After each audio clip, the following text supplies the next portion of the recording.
Hey everybody, today we're going to talk about guns around the world. Where can you get them, where you can get them, and where you can be killed for just trying to buy one.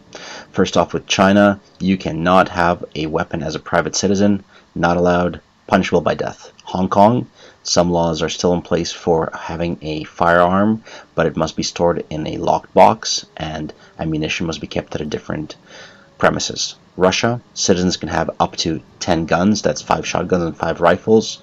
And of course automatic fire is not allowed, and you can have only 10 cartridges, that's 10 bullets per weapon. Saudi Arabia, you cannot legally buy a gun, but you can buy it illegally. Now illegally it'll cost you about 5 to 10 times the price, then you can go get a license for it and make it legal. Now if you get that gun, get that license, you can't go hunting with it. Hunting with firearms is prohibited. France is fairly restrictive with their weapons. Semi-automatic rifles are allowed, and handguns must be chambered to military calibers. Germany, you can't have a lot of things. That's right, Germans can't have nice things, such as automatic weapons, weapons of war, I'm guessing that's tanks. They can't have brass knuckles, switchblades, balisongs, nunchuks, or tasers. Buying any of those gets you in jail up to 10 years.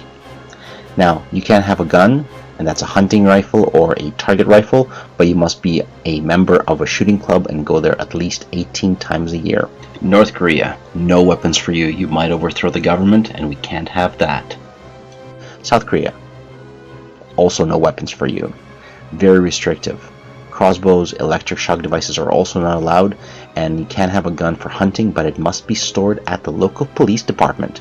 So you want to go hunt some ducks, go to the police, check out your gun, get some ducks, come back, leave the gun at the police station. Pakistan, get whatever you want, RPGs, AK-47s, AK-74s, it's all good, just don't carry it in public.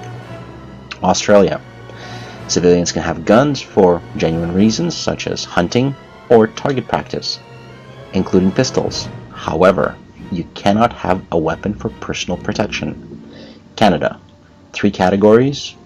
You can have a non-restricted weapon. This is usually a rifle or a shotgun that's at least 26 inches in length, semi-automatic, so no automatic fire, and has a barrel of 18.5 inches. Restricted, which is pistols and handguns. There's also prohibited weapons, which are basically automatic AK variants, and Saturday Night Specials. Those are small size caliber pistols.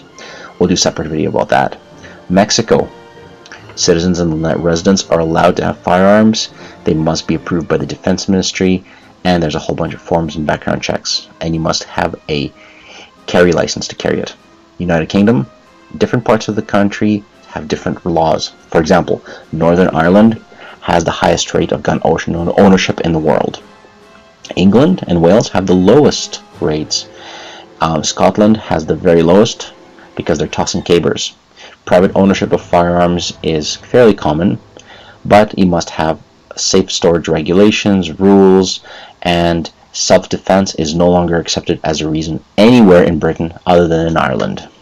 The United States, Second Amendment to the Constitution allows for firearms, but there are some restrictions. So for example, you can't get a gun if you've been indicted for a felony or a crime, if you've been convicted of a felony, if you're a fugitive, if you're an unlawful user or addicted to substances, if you're adjudicated as mentally defective, if you have been discharged from the armed forces for dishonorable conditions, and if you've been convicted of a misdemeanor crime of domestic violence, or if you renounced your U.S. citizenship.